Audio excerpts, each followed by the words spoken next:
buddy Sam Calagione. It's been a long, strange, but wonderful trip. From the Boston Beer Company, Jim Cook. Welcome back to the Friday Beer Buzz, Jim. Well, it's nice to be back. Here normally from Aberdeenshire in Scotland, from Brewdog, we have James Watt and Martin Dickey. Welcome to the show, guys. Biggest mission today is just to make other people passionate about your state craft beers as we are. And now, the three-time winner of the Pennsylvania Association of Broadcasters Excellence in Broadcasting Award, the recipient of 2 Pennsylvania Associated Press Broadcasters Association Awards for Excellence, promoting and advancing the craft and microbrew culture in Northeast PA. This is another edition of The Friday Beer Buzz.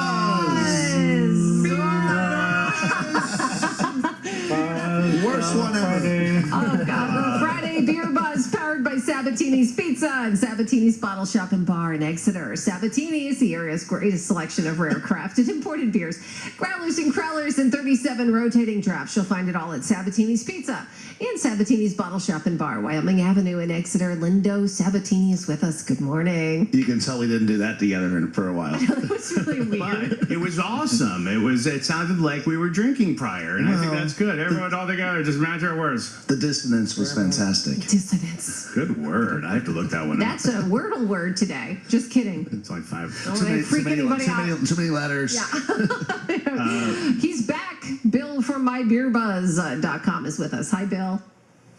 Hey, happy Friday. I want you to know that last 2 Fridays in my hotel room, I quietly woke up and said, "It's the Friday Beer Buzz." Aww. We heard. You were also late both times. I wasn't going to bring it up, but you weren't in sync with us. So you brought it up. Stay on beat here. No, I think it sounds fun when we're just, it is what it is, Life's not about being perfect. It's about having a good time. Cheers. Anyone? Freeform. No? I want to just drink this beer. We're doing it. We're taking a sip. So did you have a good time away, Bill? I did, yeah. I was just telling Johnny Lucas. We went out to the Dakotas and to Wyoming, and we did. We hiked through Badlands National Park and Teddy Roosevelt National Park and Devil's Tower and Wind Cave and Jewel Cave and Custer State Park and our crowning glory. We summited the highest peak between the Rockies and the Pyrenees in France, which is located in South Dakota. It's called Black Elk Peak. Ah, well, I'm tired just hearing about it. Makes me thirsty. I'm sorry to interrupt. I just want to say I said cheers, and of all days for me to take a sip of the beer, I never take a sip prior to us talking about the beer of the day.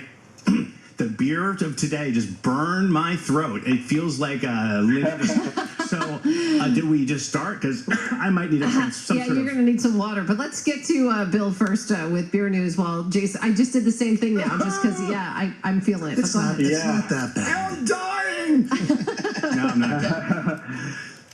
I'll jump in and save you here and give you like a second to recover. Right. I rarely throw a curveball into this segment, but today we have to throw a curveball into this segment and change the script.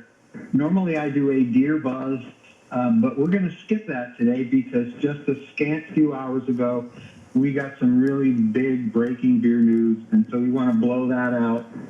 It just happened. Coming out of the West Coast, happened at 2 a.m. this morning, our time. Stone Brewing Company will be acquired by Sapporo USA. Wow. And so that's massive. The number they're throwing around is $170 million, which I don't think is accurate because it seems wildly low. Yeah. But they are saying that Stone will continue developing the story that they have developed for 26 years. Sapporo will actually be using Stone brewing facilities in Escondido, California, and Richmond, Virginia, to brew Sapporo beer for the U.S. market.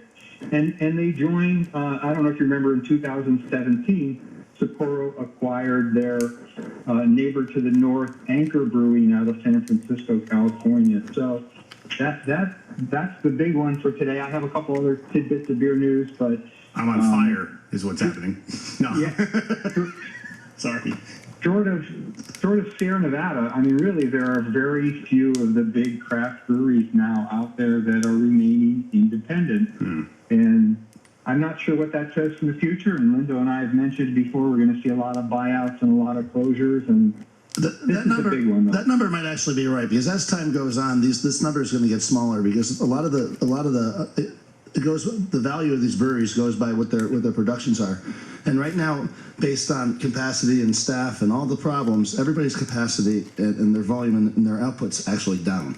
So for a lot of these breweries, with the numbers going down, they're trying to get out now before the problems keep coming. Right. So that number, I mean, the $1 billion for Ballast Point, which was actually realized out of that billion because it was based on the brewery growing. Right. Once it dropped, that they got less than 10% of that for Ballast Point because the brewery changed. So I mean, I don't know. I hate to see Stone go that way, but maybe the bigger company will help them. Who knows? With these corporate takeover, I call that a corporate takeover. Does that change the beers much? I hope not, but sometimes it could. Okay, just Yeah. In very general terms, they leave things alone with the craft side, and it increases their distribution. In the long run, it's ultimately a good thing for beer drinkers, but it's we have made a radio show and a career on these craft breweries, and so it's hard to see. We've lost New Belgium to this, we've lost Anchor to this, we've lost Ballast Point to, we've lost a lot of big breweries, and Stone is a big one. And like I said, Sierra Nevada on the bubble, and there were also a lot of rumors about BrewDog actually seeking out a buyer. So we'll stay tuned on that one. Our last other tidbits here are going to stay in that same lane. Harpoon Brewing, which is owned by Mass Bay Brewing, has acquired Long Trail, Otter Creek, and the Shed Brewery, all brands that we've had on the show. And their sister brewery, Whistle Pig Distillery, will operate the Otter Creek and Shed pieces of that. Nice. So they've also, Harpoon also bought Catamount and Clown Shoes just a few years back. Earth Bread and Brewery is closing permanently after 13 years. That's a local PA brewery. They're closing July 1st.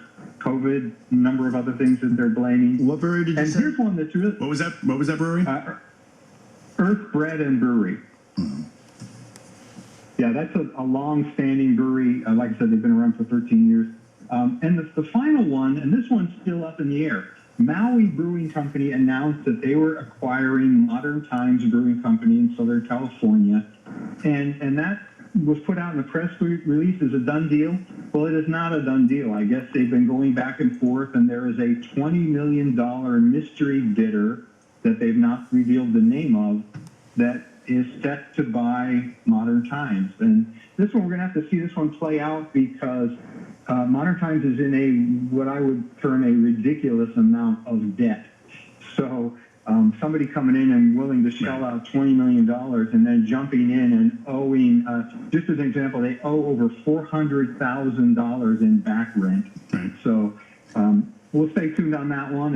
And that's our beer news for the day. As always, you can click on the Breaking Beer News tab on mybeerbuzz.com for more details. All right, before my throat fully blisters. No, it's not that bad. All right, you've blown this up. Everybody's listening. All right, why are you on fire? All right, so tell us about this beer because it is hot. Is you really going to say it's fire? I mean, it does build a little bit. No, it's okay. It's not. It is very spicy. It's got spicy. it's got a little burn. But is it fire? No, yes. it's not fire. Yes. But for you, it's fire. It is because first of all, I'm not a hot, spicy kind of person, so I think that's different. If you guys are used to that, or if you like hot, spicy stuff. This is a beer that used to be every single year, right? Right. And we got it, and people would buy it, and when next year they're looking for it, and it's only released once a year. It comes from Free Will Brewing. This name is hilarious. By the name is Safeword. Safeword. Safe word. Safe word. Like, what's your safe word? You know, if you want out of a bad situation, you just say the safe word. That's what it is for this. Now the reason. Coconuts. Whatever that is, it's like, yeah, I get it. Habaneros. My stomach is burning. This is different, by the way, from sometimes there's a hard alcohol feel, like that kind of burn. This is different. This is more like a cinnamony kind of hot pepper. Yeah, but that could be there too because it's strong. It is. It is. It's good. I mean, it's. Let me try it again. Go ahead. I mean, you can keep talking. Our strongest, hottest beer that we've ever done on the show was Habanero Sculpin. And I don't like spicy food either. I'm like Nancy, I'm just not into it. Habanero Sculpin literally almost took your breath away.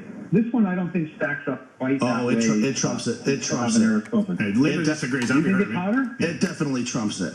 The problem with the habanero sculpin was sometimes you'd get a heater, and then the next couple of cans it really wasn't there. Every can of this Safeword has this heat that when you drink it, okay, it's not really that hot. Then you take a second sip, and you're like, okay, it's kind of hot. And then as you drink it, the heat. I mean, we got 4 ounces each. I'm halfway through mine, so in 2 ounces of beer, I have a little bit of heat there. Okay. I am They sweating. say this beer, our buddy John Stemler, who we've had on the show many, many times from Free Will, says that this beer, and this is his quote, has dominating heat from a serious dosing of habanero. Yeah, so it's a West Coast IPA. So you're going. It's that resinous, deep, hoppy flavor, a little maltier, and then you get the mangoes. There's mangoes in there. Oh, wow. And habanero, and at 10.5% alcohol, you're not chugging a bunch of these, but it's a really fun beer to grab and share and see people's sweat. I mean, see people's reaction. Yeah. And just have fun with it. It's a beer that's been hard to get. They came back out with it this year. We called the brewery. We were able to get 10 cases. It really didn't hit the area too much, so we had it tapped. We put it on draft last night, and you can get it in cans. And I just think it's a really fun party beer. On draft. Marketing tip, just an idea. You only pour it in the glasses with like a safety goggle thing going on. It's just the beer you have to cover your eyes for. Wait, it's called again? A Safeword. Safeword from Free Will Brewery. Yeah, we have it. It's not bad. It's a fun beer to share with friends, especially ones maybe you want to see whoever react to things. Like you are. You're a little bit, yeah. They call it a triple IPA, technically, and it uses Chinook, Amarillo, and Simcoe hops. I'm not sure you're ever going to get to those hops in this beer. I think it's dominated, like they said, by the heat of the habanero and the juiciness of the mango. Our buddy John Stemler, who had him on many, many times, he was a biology and chemistry major. And the name, you were talking about the name Safeword, but the name Free Will, we've talked about it many times on the show. It embodies their brewing style. They brew to taste, so they brew to taste, that they like, and then they try to fit that to the style. So it gives them the free will to brew any way they want. And we should also mention our buddy Chris Wilson, formerly of Weyerbacher, is also over there at Free Will. So really good beers coming out of Free Will. And I know we kind of got to wrap it up, Bill. It was nice having you back. I got to say this. You can say I'm overreacting, but I just set up a chest x-ray. We'll see who's overreacting.